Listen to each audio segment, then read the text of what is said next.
Hello, guys, and welcome back to another episode on the Grow Your Own Way podcast. And yeah, I've already mentioned it. I'm so excited to have I feel like my business friend, right? Like at this point, I feel like my friend, Yeah. Kaitlyn, here today. So I'm actually going to hand it over to you, Kaitlyn. First off, thank you so much for choosing to be here and taking the time. And yes, maybe you want to introduce yourself to our listeners and just, yeah, give a little bit of an overview of what you do. Yeah. And we'll take it from there. Thank you for having me. I'm so excited to record this. I can't wait to hear just what magic comes through. Um, I'm Kaitlyn. I am a business coach, a mindset coach. I kind of work in the realm of like business and energetics. It's a little bit of the woo and the work, if you will.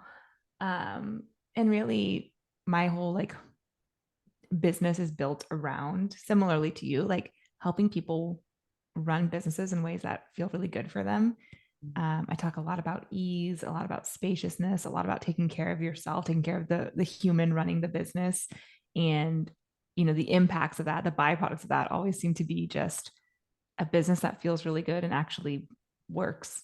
Serves the people, makes the money, does the things, and I love it so much. I'm so grateful that that's how things have worked out in my life and in my business. And I get to spend my days talking to brilliant people doing really cool things. It's just so magical.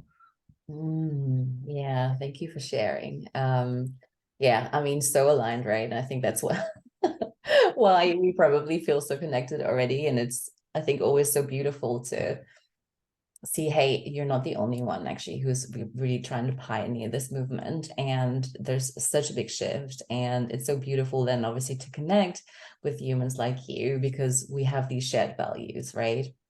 Yeah. And um, I'd like to know a little bit more about your journey, right? Because you had a former business Mhm. and, as part of like grow your own way, I'm always like, I like to ask guests, like, what does growing your own way means? Like on a personal level, but also on a business level, right? And we can go more into details a little bit later, but yes, I'd love to hear a little bit about your journey from like, starting your first company and then transitioning into the business and mindset and energetics, which I love because I think it's honestly strategy and energetics, mindset and energetics, like Yeah. they belong together. It's all like interconnected, right? Yes. Yes. I fully agree. Fully agree. Yeah. I love this. I'm just, yeah. My first business I started kind of on a, not like necessarily on a whim, but I was in kind of what I call my quarter life crisis where like everything sucked. Like the guy I was dating was actually terrible, and the town I lived in I hated, and my job was dumb, and I just was like everything sucks and I hate this. And I had stumbled into the online business space via starting an Etsy shop with my sister, and then I was like, oh, like there are people selling services, like I know I'm a graphic designer, and it just kind of like naturally unfolded. And I joke a lot that like my first year of business was like a dumpster fire. Like just I had just no idea what I was doing. It was just all over the place. I was, not very focused on the work. I had just moved to Charleston. I had just uprooted my life and all of this stuff. And I was more focused on having fun and getting to know people and all that kind of stuff. So the first year, a struggle. And right at the end of that first year, I had a client who I had done some ongoing retainer type work with. And I was like, I just wish I could work with more people like you. And she's like, there are more people like me. And it like clicked in my brain for some reason. It had never clicked before that like, oh, I really like this specific element of my work. I could just do more of that. Prior to that, I had been just, doing what I saw other people do and kind of trying to follow like the gurus and, oh, should I have a webinar and a masterclass and a course, even though I had barely been in business, like all of this stuff. And her just saying those simple words really opened me up to like, wait, there are things that I'm good at. There are things that I enjoy doing. There are things that like I can do well and really serve people with. Why not just continue to go in that direction? And I feel like that speaks to that whole idea of like really growing in your aligned way. I kind of stumbled into my aligned way for that first business. And it blew up after that. Just, yeah, like kind of the quote overnight success thing. it was a couple of months, but it really was like 0 to 100 very quickly after that, which is such a cool experience. Mhm. And then the transition from the design business into the coaching. Yeah. So again, like another curiosity kind of thing, just growing that business, there was obviously some struggles in there. I blew up really quickly. So then I was very busy and I was saying yes to everything. And it was the most money I'd ever made. So then a new can of worms presented itself. And part of that journey was like really pulling back, really getting more focused, really like, um, you know, owning my skill set, raising my prices, building better packages, all that kind of stuff that you navigate through, I think, at some point in entrepreneurship. And then with my spare time that I developed because I created much better systems and structures and boundaries, I kind of started hearing people talk about NLP, neuro linguistic programming. And I was like, this is interesting. Like, what is this? And I'd always been kind of a personal development person. Um, and when I started like doing a little bit of research, I saw these coaching certifications and I was like, oh, I want these tools for myself. Like I want to be able to self coach. I like learning. I like personal development. This seems great.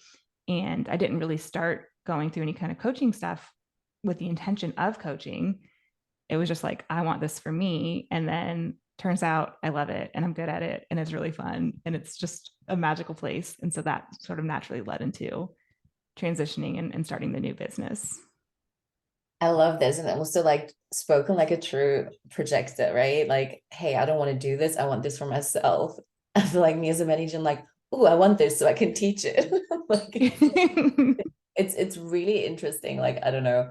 And I was like, yeah, just hearing you say that. But I I love how something, and this is, like probably another question I wanted to ask as well. Like, there's always a story, right? Like your values in terms of, having an easeful life, a spacious business, it's rooted somewhere, right? I mean, it's the same, like the content we put out, I'd say 99.9% of the time, it's the content that we need to hear ourselves, or we Mm, needed to hear like older versions, or sometimes even maybe like our future us, right? So yeah.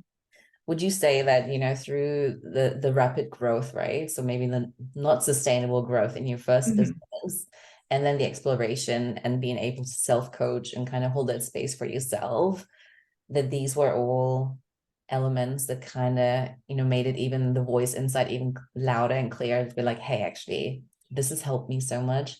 I always say like, let my hindsights be your foresights, Oh right? my gosh, I love that. Yeah. Maybe you want to speak to that a little bit.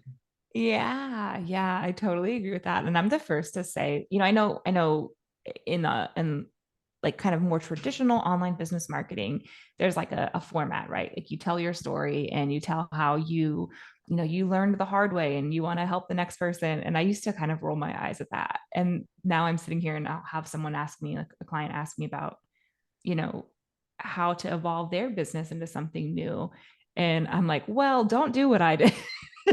Like I'm so willing to tell like the kind of and it's very six line, right? To tell like what I've learned from my experiences and infuse that into how I support people because I mean the first 30 years, right? I've had a lot of experiences pretending to be a third line for a minute. And I'm just so excited to like share, the ups and the downs of that so that someone else can have a slightly easier time, a slightly better time, even if it's not perfect. If I can save like one day, if I can shave one day off of it, like I'm happy to do that. Mm, yeah, I definitely think it's the sixth line, right? And I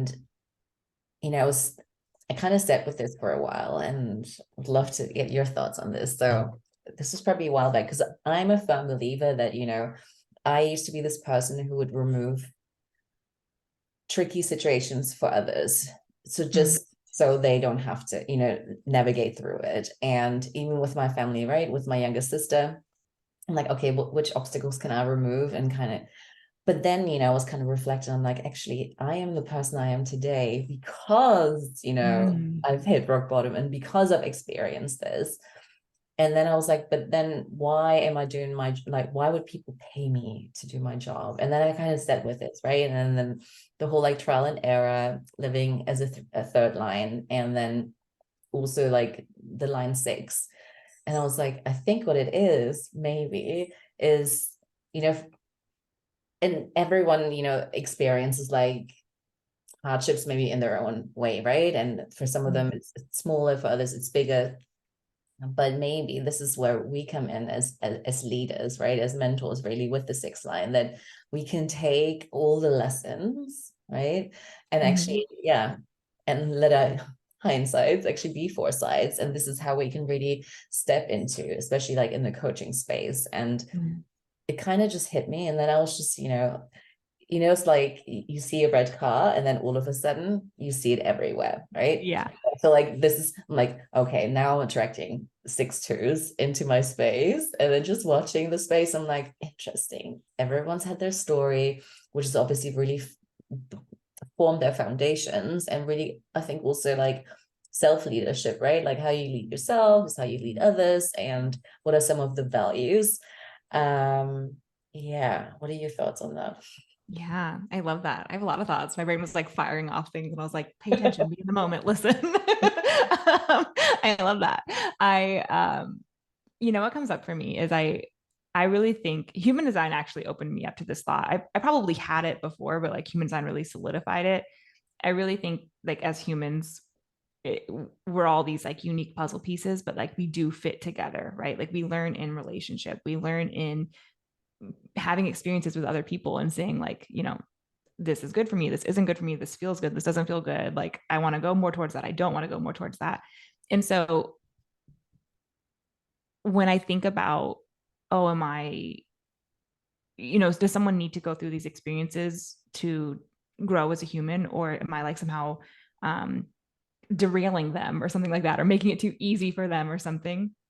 My thought is we're just in relationship together. It's not like I'm telling them exactly what they have to do and they need to do it or else.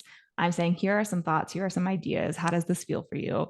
And like, what if that is just part of their journey? And if I think back on my own journey, so many of my biggest breakthroughs and most pivotal moments came in relationship, not always good, healthy, wonderful relationship, but like in some sort of um, pushing against, or whatever the right word there is, like other people and other ideas and other perspectives and all of that. And so like that helped me in my journey. Why couldn't I be that role in their journey too? I don't know. Does that make sense? That's how my brain is thinking about No, it. one, like, yes, I think it's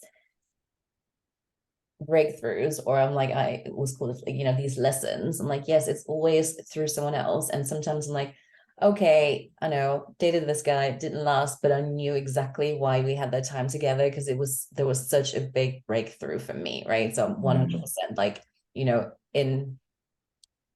in relationship. And on that note, like my brain's not good. I read what's a book called? It's called Anchored by Deb Dana, and she kind of talks about polyvagal theory. So I love like working with the nervous system, and Yeah. it was almost shocking to me when she was like, we're meant to believe that, or we're being told to self-regulate our emotions, our nervous system, when in truth, actually, we're supposed to co-regulate. And I was like, Oh yes. what? Right? Yes. I literally am saying this to my clients all the time. Oh, I love it. Yes. I didn't mean to cut you off. I just got really excited. Was there more you were going to say to that? But then I was going to say, but for, the line two in me and you, and I'm like, oh, I just want to deal with it on my own, like I feel like I need this. Yeah, it's such a play with like, what's too much, what's not enough. And but yeah, that for me was also like a big moment where I was like, and I almost talk about self-regulating. I'm like, how does this work? And yes, obviously diving deeper into this, but yeah, Yeah. I it just love that.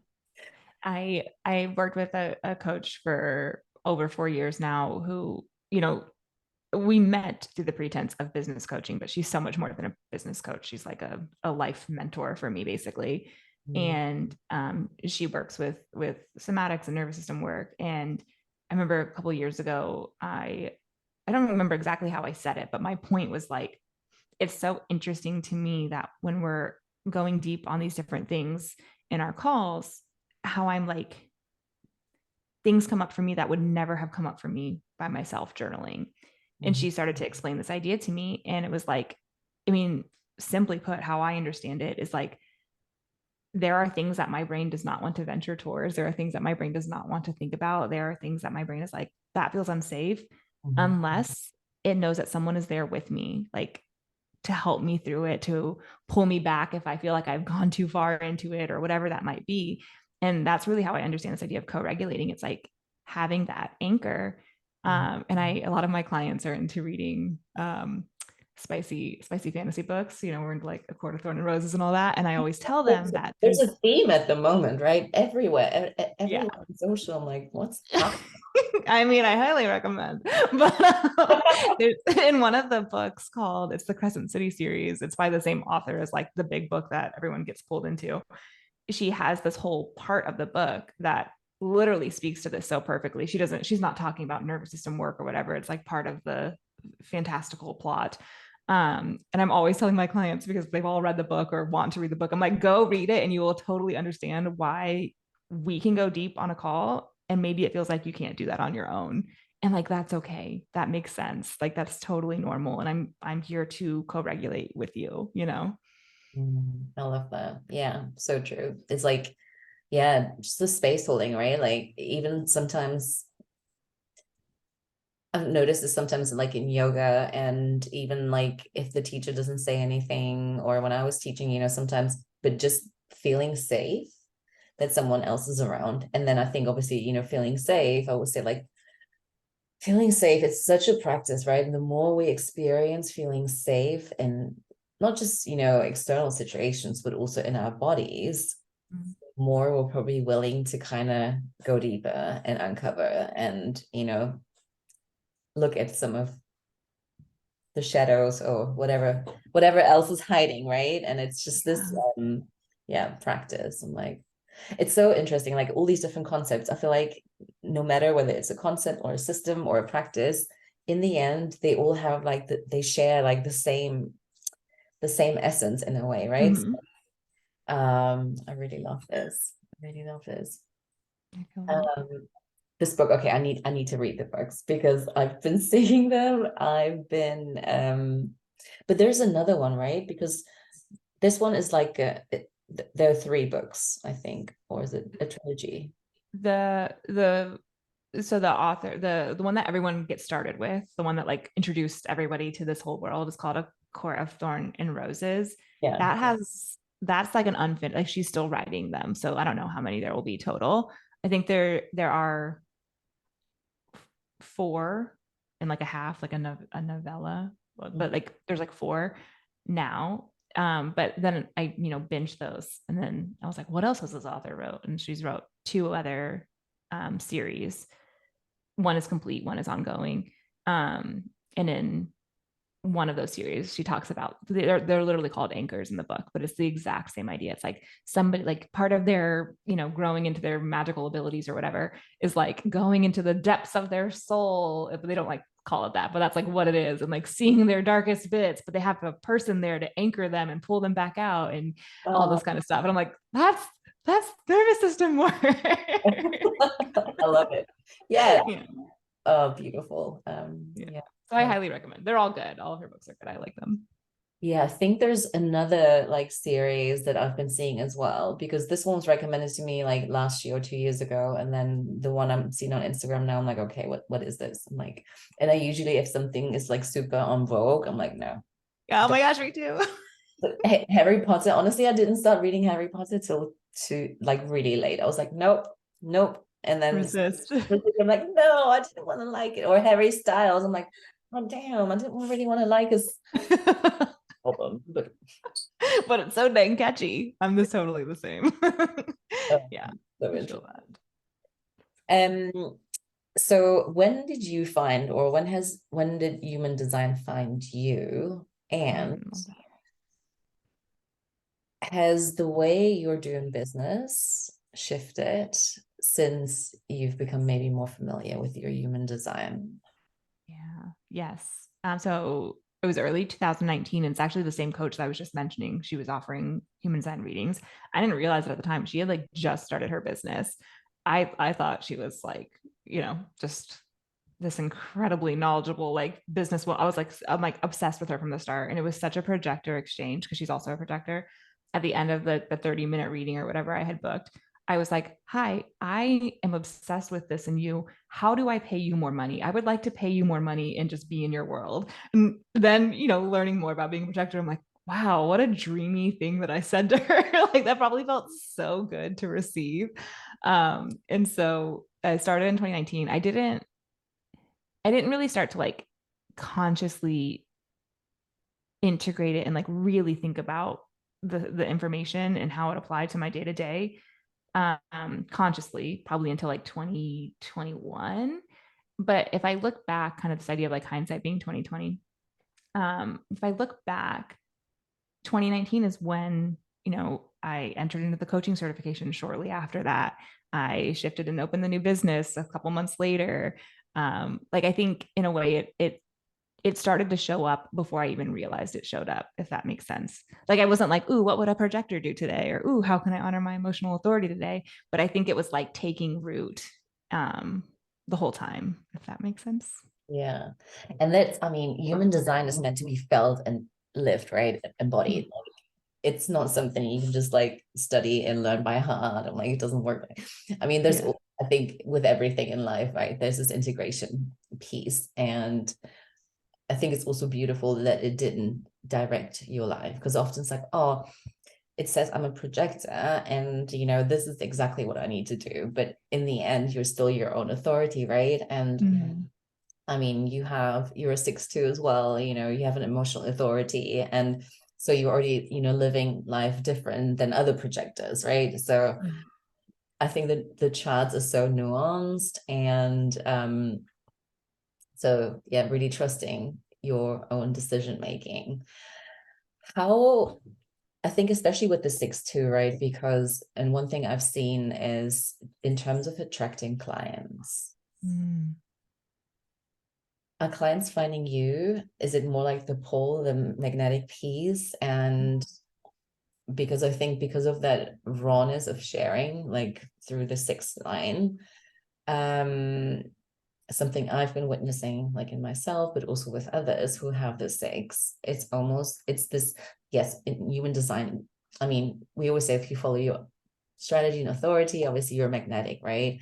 But I think especially in how we show up online and the way we share, which is obviously beautiful how you share as well, right? A lot of storytelling, a lot of like your experiences, but then applying it to something you teach or coach on, or something that's obviously very omnipresent. Mm. How would you say your journey with like, working with clients and them finding you has been as a Yeah, that's a good question. It's so interesting. I actually haven't thought about this, but something very clearly is coming up. So that's so interesting to pull that out. In the first business, in the design business, once I really got on the trajectory of like the type of work I wanted to do, and it also kind of shows up in my incarnation cross a little bit, like this idea of wanting to do things differently. At the time, it's much more popular now, but in late 2016, no designers were offering ongoing retainer work. Like I literally created a title. It's like I'm a design VA because people knew what virtual assisting was, but they like had not, and like Canva did not exist yet. Like it was like very much like a new thing, or it felt like a new thing. Granted, outside of the online business space, that's how designers work all the time, right? On retainer, but it just hadn't been brought into this space yet, at least to my knowledge. And so I attracted a lot of people because of that. And I also attracted a lot of people because this is what's coming up that I've never thought about. I was really willing to like network. I was willing to get on coffee chats. I was so excited to find this like community of people who got it. I wasn't like jaded or anything yet. I was just like so excited to be in it. And that feels kind of like third line. I was so willing to just be like, I'll talk to anyone, I'll do anything, I'll try anything. And I'm realizing now this is a new connection that when I transitioned into the coaching business, that was like I was like going onto the roof. Like that's like when I was like pulling back and like, I need some space. I need to heal. I've been through a lot. Like, I need to like kind of be in by myself.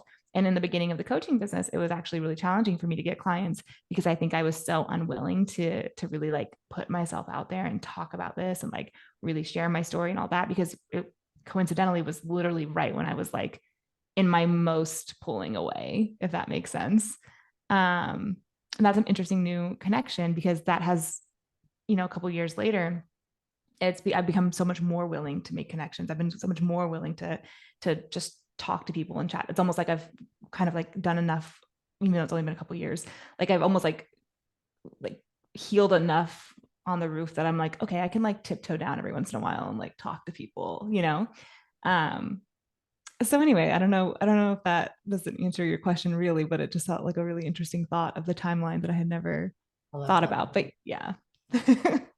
Yeah, and I think especially, as a projector, right? Like rest is so important, for you guys. And with a lot of projectors, you guys are like the last energy type that, kind of came to be. And a lot of projectors have been conditioned to live like sacrals, right? Like generators or manifesting generators. So really understanding to withdraw, and then plus the second line as well, right? Yeah, yeah, I think finding the balance, and I'm like, okay, when is it safe to come out? yeah, When is it safe to be seen? And I feel like it's this play of like with the sixth line then as well, right? The sixth line who is like the natural role model and mhm, kind of wants to be seen. And then the second line, but obviously also in terms of like really honoring your energy as a projector, and yeah, you know needing to be, and I think this is why it's so important, for projectors as well, being in the space, friends and even work or your peers who really see you, right? And to reflect that back to you, yeah, to get that invitation, so it's being reflected back like your genius and everything that you do. yeah. That's something you're so good at. You're so, like every time whenever you message me on Instagram or anything, I'm just like basking in it. Like I'm just like, this feels so nice. Well, I think this is just, I've always been like this, right? And I think it's so, this is something, as a child, and I'm like, why is it so hard for, and especially in Germany, having grown up in Germany, and I think we've talked about this when I was on your podcast, why I, instantly fell in love with Americans because they were so open, they would compliment, and even sometimes it's probably just, you just say it, but to make the effort to say something nice, and Mm, it it doesn't hurt me, it doesn't cost me anything to say something, but then I also obviously, yeah, understand not everyone's the same, and for me it comes easy to say something, something yeah, nice, but it's also like, how nice is it to just tell someone, I saw this, I'm like, oh, I really love it, like, your energy really shines through, or I love how you did this. And yeah, I like making people feel good, and it's, yeah. it's definitely like in my chart as well, but Oh, yeah, I love I this. love, yeah, I find it very inspiring. I have been leaning more into that. I think there was, some work around. I mean, this is probably true for every projector before they realize it, but there had been so many experiences in my life of like really giving it my all, and the invitation was never there. So like there was never that reciprocation or anything like that, and just feeling really kind of exhausted and burnt out on that. And I think this year in particular have just been coming out of that cocoon and being like, oh, I'm willing to put myself out there to people and like trust that I can hold myself through any potential rejections or whatever, but I can also like really connect with super soul aligned people. And that's just been my experience this whole year. And it's been so magical. So yeah, I love that. I love that. And I mean, you also, you have the leadership channel, right? The 731. And then you have the community channel, which we actually share, the 4037. Yeah, I love that we share it. We share as well. And really interesting, like again, like I feel like don't let a chart define what you do. And but it's always, obviously I know, like, looking at this, I'm like seeing it just also with, your current experience, shift your shit. And it's just like the way you hold space, for others as well. So bringing like, has community always been like a focus for you, like even when you were younger? like the calling for, your own community, but also, grow in a community maybe. Yeah. It's actually weird. I think, I don't know if this is just like a projector thing, maybe a little bit of a six line thing. Yeah, definitely a six line thing. Always feeling a little bit removed, like a little bit on the outside, like a little bit like, I'm sitting at the cool kids table, but I'm not like running the table kind of thing. Like that's kind of been my experience growing up. I was always like, had a group around me. I was in sports or whatever. Like I always had, a community, a group of people, but it never felt like super what's the right word here? My brain is totally blank. It never felt like something that I was creating. It was like, oh, you kind of just got like it pulled into it or invited into it, but it didn't feel like something that was like, this is exactly the dream community that I want to be in kind of thing. And that wasn't until I was much older. And I realized a lot of that is being really intentional with like my values and who I want to be around and like trusting that those people are there and trusting that I can share those things. And it's definitely been one of my, I think it's fitting that it's my conscious sun and earth. It's been such a journey of like being like, oh, those people are there, like trusting that I can find the right people and that I can curate and call in and magnetize this amazing, group of people around me. It's that's not been what's run my life. I think seeking that has run a lot of my life. And I'm only probably within the last 5 years been like, of course can work. Of course I can do this. Of course I can have this. Does that make sense? It's Yeah. kind of rambly. Yeah. Makes sense. Like, yeah, I'm like,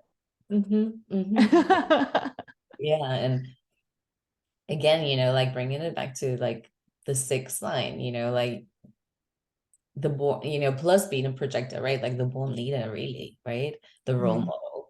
And yeah, plus leadership channel. I was like, okay, you see that, but yeah, also seeing it how you're, holding space. And it's always interesting because I think group dynamics, I love group programs because it's also the energy from everyone else in a container that really creates the dynamic, right? And sometimes there's so much you also get from one another. And it's always like for me, I'm like, oh my, I see pieces of myself in each of the other humans. Mm. And but then it's like, okay, how's the mentor coach actually holding the space and kind of, navigating and guiding the conversations? And what you've said earlier, right? The values. And I'm like, it's so important to do that work in the beginning because you have to understand your values and who you're calling in, right? But Mhm. also then for setting new boundaries, Mm. essentially as well, because if you don't really go on that exploration phase, and often, and that's what I've seen, like in this, what I've witnessed is I can tell you have very firm boundaries that you don't even need to express because you're living them.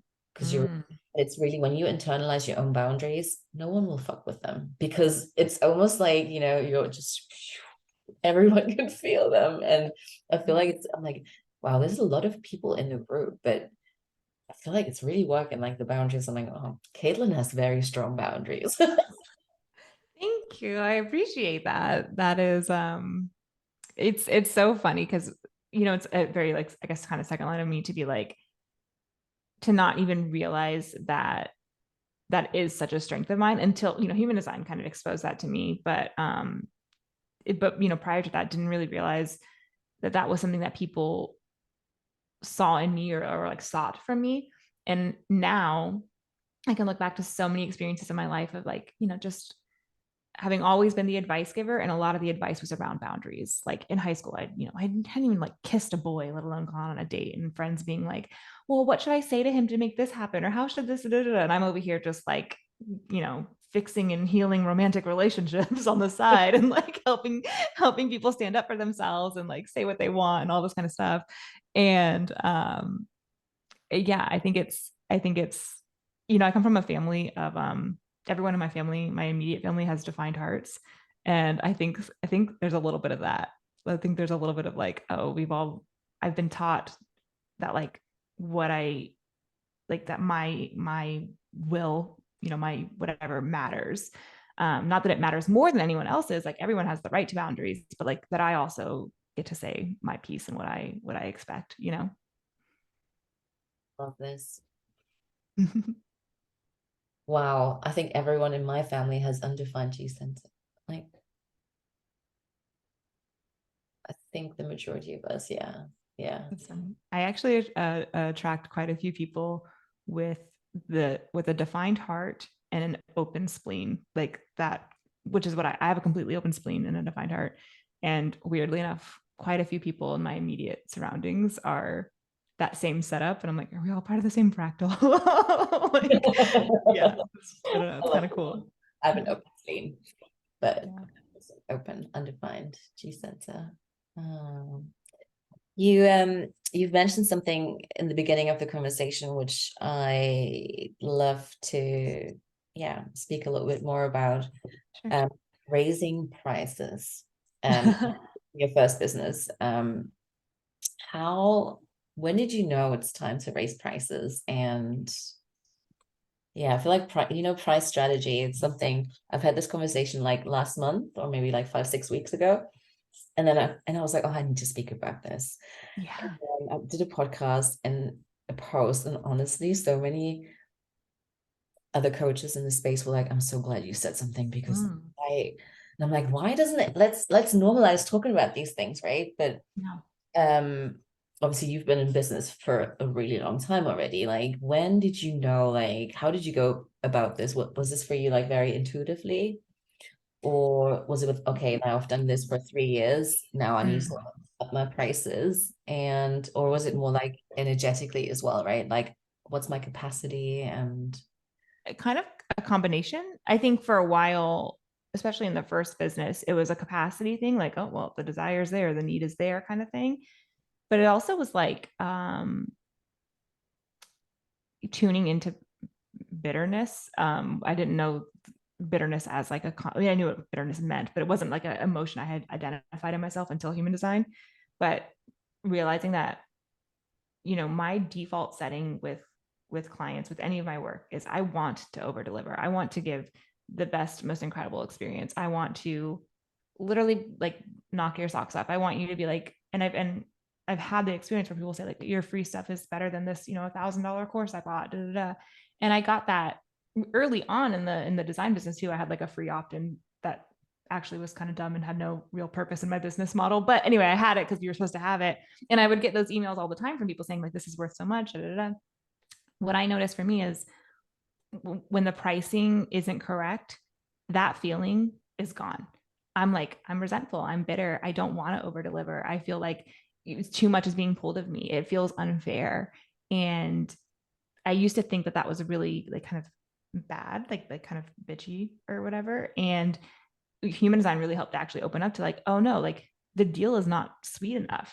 Like that's like literally like the question around the 3740.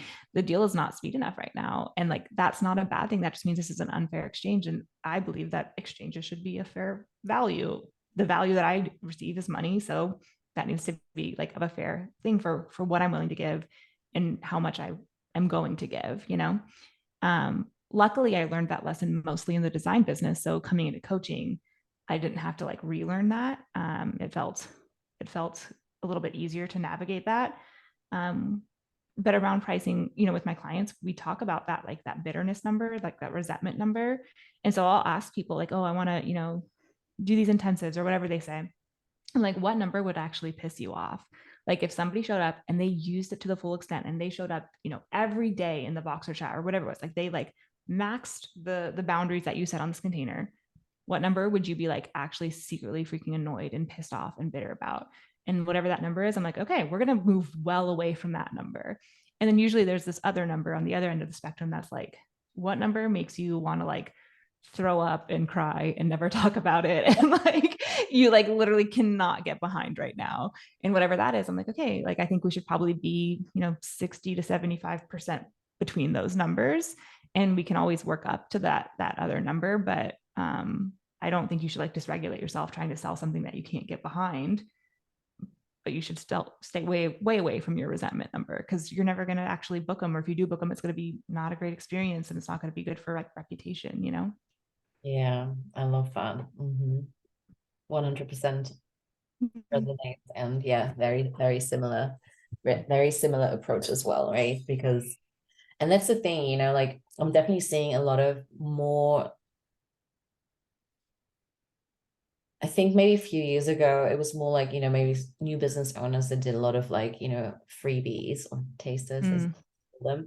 But even now, like a lot of high ticket coaches, I'm air quoting for anyone listening, uh, I love it. with words, um, they're doing like freebies now. Yeah. And, you know, because I think it's everyone's being more discerning, which is actually beautiful. I Mhm. must say as well, because yes, you know, I also, you know, I stand behind my prices. I know what I'm worth. And it's what you've said, like, you know, bitterness is not my not signature, but obviously I still experience being bitter and like just feeling depleted. And that shows up in the work, right? And I think that's so important. And then I also, you know, kind of understand the other side. I think they just said, I think for me, I was like, okay, what I'm gonna do is like I have these like one-on-one, like these really long-term containers, but then also like group programs, right? So I think for me, accessibility is such a big thing as well. And Mhm. but I also noticed, you know, when I was teaching yoga, I was like, just pay what you can. And I was thinking about this for a really long time. I was like, well, you know, I can't obviously with my business now pay what you can. I'm like, be interesting though to have. I did actually have a sliding scale option for one of Mhm. my intensives.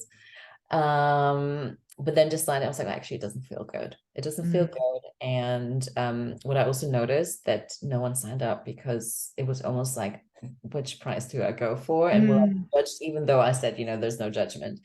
But Yeah. with the yoga, what I've noticed is people were actually paying more and that allowed for others to come in who maybe lived in different countries, right? And I think the whole price strategy topic came up as well because I was speaking to someone in Australia and like if you work online and you have clients all over the world, you know, and you want to have international clients, yes, someone in LA has very different prices than, you know, let's say Germany or Italy, for example, you know, some of like the Southern European countries.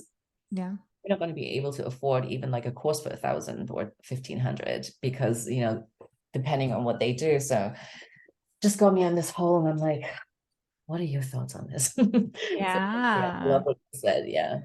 I love that. I think the sliding scale is such a cool idea and option, and the way that I've seen it done that I like I that registered to me as something that I would do and play with is I can't believe I'm talking about her so much. Literally the same coach that I've mentioned now 3 times. I sound a little obsessive.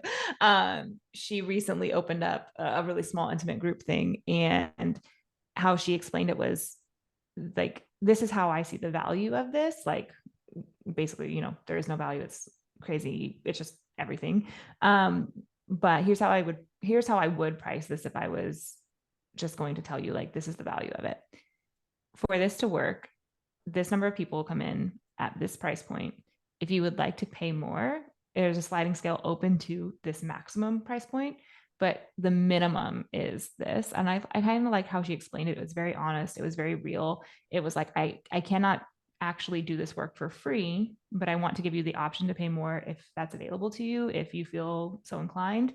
Um, but this is, you know, the bare minimum I can take to actually cover my time and expenses and everything is this. And I thought, I liked that. That felt like a good way for me to experiment and try. I haven't actually tried it, so who knows how it would feel out in the world for me. But I'm the most interested in that as a way to kind of create that accessibility.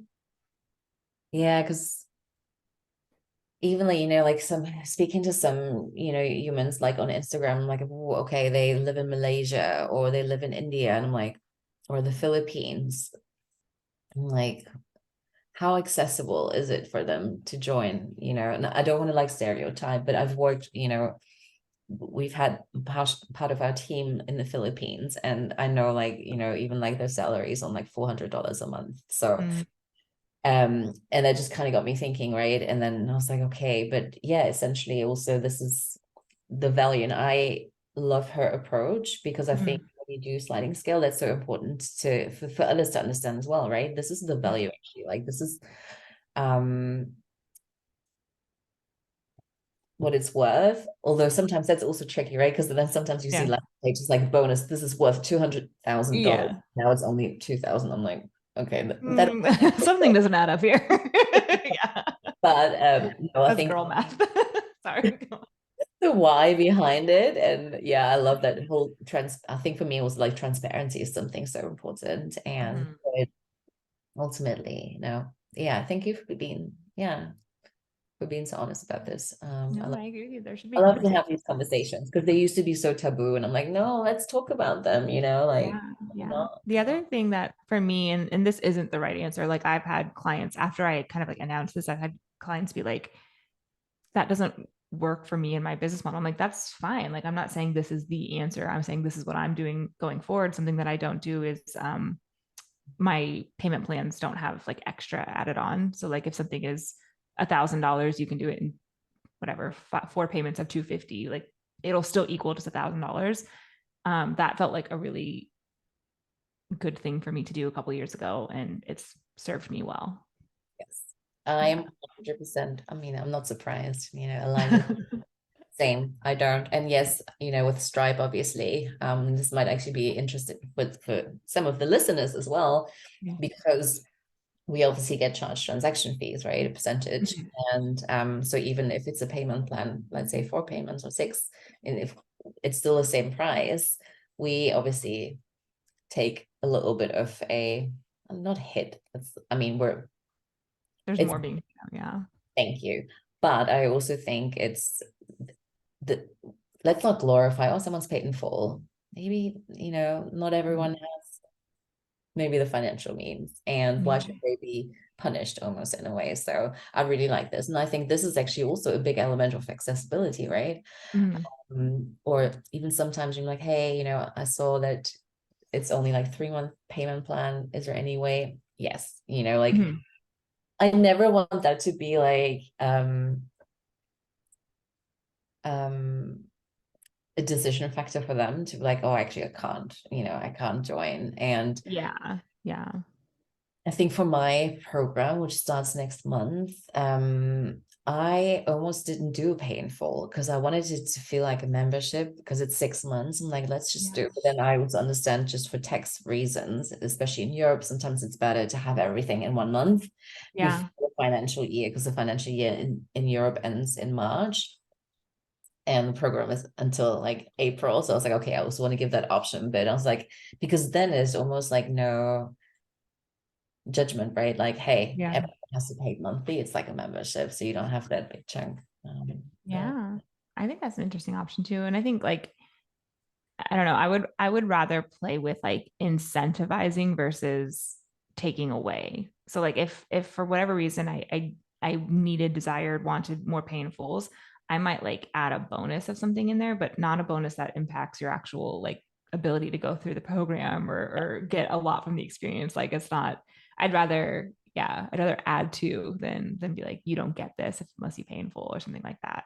Mhm. Um, so that's been a way that I've toyed with it and played with it. But yeah, it feels better. I'm not saying it's the perfect right answer for everybody. There's obviously like, for lack of a better word, like cons with quotes around it to it, but that's just like one way that felt aligned to grow my own way. Yes. Oh, so beautiful. Yeah. Um, we're almost at the end. Um, I would love to know, like, how do you find spaciousness in your life, Mm.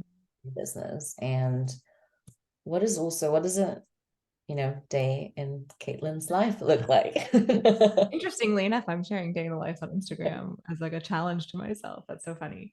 Um, yeah, spaciousness for me is it's the tangible stuff, right? It's the openness with my schedule, the ability to go to a workout class in the middle of the day. Like it definitely encompasses a lot of that kind of more practical side. But I think the biggest way that I have come into relationship with that word and like really grown to just love it so much is through the energetics and like my nervous system work, capacity work, to just feel like there is that I can hold anything, I can do anything, I trust myself to navigate anything. Like that feels like spaciousness to me, and that has been such a wild journey that, to be honest, I didn't even fully know I was on until I was like, oh, I feel different. I feel better. And then like kind of tracing the steps backwards. Um, yeah. So I think it's both, right? It's the practical and the less tangible, but I more so resonate with and really just like get excited about that that feeling of spaciousness where you're like, there's nothing I can't do. There's nothing I can't handle. Um, yeah. And a day in my life looks like they're all slightly different, but there's routines and rituals because like I have a lot of that in my chart, my need for structure. I'm like the Um, quad left, right? yeah, yes. Um, and so I'm like, there's usually like my morning routine is kind of the same and my evening routine is kind of the same. And like the general flow is kind of the same, but every day is like some days I'm creating content, some days I'm coaching clients all day, some days I'm recording podcasts. Like the innards of the day are flexible, but there's typically, in this pursuit of spaciousness, there's typically only like three things max that I'm like really giving my energy to in any given day.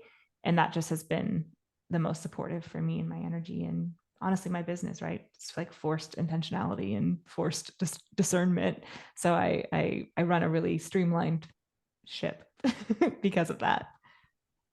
I love that. But yeah, I mean, you've created your business around your energetics as well, right? I mean, as a projector, you're not meant to work. I mean, we're all not meant to work like 8 Yeah, hours a day anyway, but really finding that spaciousness. So I really love this. me too. Um, Kaitlyn, how can humans work with you? How can they find you? What are you working on at the moment? And what kind of setting do you work with clients? Yeah. Thank you. Okay. So right now, I do have a couple of one-on-one spots open, and private coaching is something that I'm always like willing to explore with someone because the packages all slightly vary. Typically, people are in Voxer with me, throughout the week, and typically we have 1 to 2 calls per month. But what I have found works really well for me is engaging in the conversations and seeing where they're at and kind of building some custom packages in this season. That's just felt really good and really fun. So I do have a couple of just openings, but as far as details on what that includes, that would just be specific to each person. Um, and what else is going on? I have a podcast. I'm on Instagram. I think these episodes are going to come out around the same time. So go listen to the podcast, listen to Yeah. Nina on mine. So fun. And I'm always on Instagram. And my username is at Kaitlyn S. Kessler. And right now I'm currently building a secret little wait list. And it's like very interesting that we started talking about pricing. I love the connection because a core concept of this secret wait list, I'm being so vague, is about really building abundance, building like richness in your life. And that can obviously mean like monetarily, but just building it throughout your life, having a life that feels rich and deep and decadent and lovely and warm and wonderful and gooey and just So I'm very excited. I'm thinking of chocolate, so I said gooey. It's probably a weird. My brain goes rich I thought of chocolate. honey. I was like, Yeah. And so I'm building a wait list right now because that is coming out in later this year. And I am just beyond excited to enter into those conversations with people and really facilitate just a really incredible experience. So yeah, that's what's coming. Sneak preview. Spoiler alert. amazing. Amazing. All right. One final question. Do you have a daily rest practice? And if you do, what's your favorite tool or favorite practice of resting? Okay. Yes, I do. What a good question. What's my favorite though? That's hard. Hmm, I think currently, though this does change probably seasonally, I think currently I'm very much into like somatic practices, mostly in like my hips. So I really like just laying on the floor and like shaking my legs. Like I know that sounds so like weird if you've never experienced or done any kind of somatics work, but like it's just felt so freeing and releasing, and it's helped me sleep better, and it's just like it's just been really rejuvenating for me to go through a couple of different like exercises, I guess. for hips. Is that an interesting answer? Yeah, I love it because I mean hips, like, the sacral chakra, right? Like the root of like the water element, it's the seed of creativity, but Yes. sensuality, sexuality. So Yeah. I actually did a big hips practice this morning. I was like, sometimes I feel Uh, really emotional. I'm like, oh, it's so so good. pregnancy. And I'm like, okay, my hips are really tight. It's time to open them. Yeah, yeah, yeah. It that exploration for me started not necessarily because of like the the healing part of it, but I go to bar classes and I was noticing that like one of my hips was just like a pain that I couldn't identify and a pain that I couldn't figure out what I was how I was holding my body wrong or whatever. I just couldn't figure it out. And that kind of led me to like actually needing to like stretch and strengthen hips. And then that I was like, of course, went down the more spiritual side of that and was like, oh, juicy. Yes. And I've just been really loving it. Oh, amazing. Well, I feel like that's a perfect on the perfect note to end. So I just wanted to say thank you. Yeah, for being here. Thank And you. yeah, I love this. Thank you so much.